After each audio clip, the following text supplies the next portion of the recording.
Meg? Hi, thank you so much. I'm Meg Foskey. I'm the Policy Director for the Restaurant Opportunities Center. And what I just want to highlight is when we talk about this issue, we can't ignore the fact that it's a woman's issue. 69% of tipped workers in Rhode Island are women. So when we talk about the facts, people that are living in poverty at nearly double the rate of the rest of the workforce, relying on food stamps at double the rate, we're talking about women. This is a legislated pay inequity for women, and it perpetuates the gender wage gap. Female servers earn 74% of what their male counterparts earn. And the reason is they're more likely to work in casual restaurants. If you think about your average server at Twin Oaks and what he looks like, and you compare that to what your server looks like at Denny's, you get an idea about what I'm talking about. It's not just an economic issue, however. There's evidence that forcing workers to rely on tips for the vast majority of their income, because that's what happens when you make $2.89 an hour, puts them in a power dynamic relationship where they curry favor from customers in order to make a living. And so the choices between if a customer makes an inappropriate comment or touch, the choices between standing up for yourself or making a living. And again, this is primary household earners. This is women who are mothers and need that tip to support their families. So we've looked at this, we've done studies on this, and what we found is that forcing a worker to rely on tips for any portion of their base wage significantly increases their chances of experiencing sexual harassment.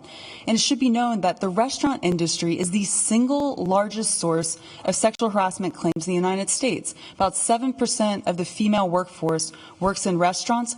37% of the sexual harassment complaints that are filed come out of the restaurant industry. So it's a huge problem that's exacerbated by the fact that you're putting women in a position where they have to curry favor in order to make tips. So I just want to say that when we think about this, there's a reason why, our partners in this fight don't just include labor, but they include groups like Planned Parenthood, the National Organization of Women, female labor leaders, because this is a women's issue in addition to being an economic justice issue. Thank you. Thank you very much. Question from Representative Chippendale, please. Thank you, Chairman. Thank you all very much for your testimony. The woman angle being introduced at this panel is the first time we've heard of it. So I just want to ask, is it your position that if this were to go into effect, more men would become sub-tipped or whatever the term is, servers? Would that workforce become 50-50 then if this law were to pass?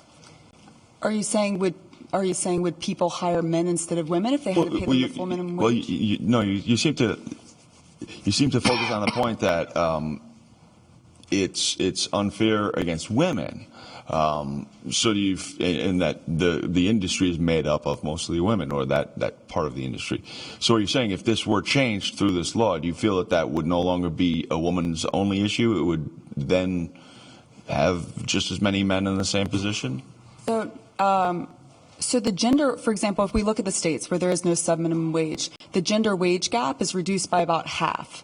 So yes, my position is if you raise wages for predominantly female workforce, you're going to reduce the gender wage gap and you improve the economic situation for women. Okay. Does that answer your question? That answers my question. Thank you.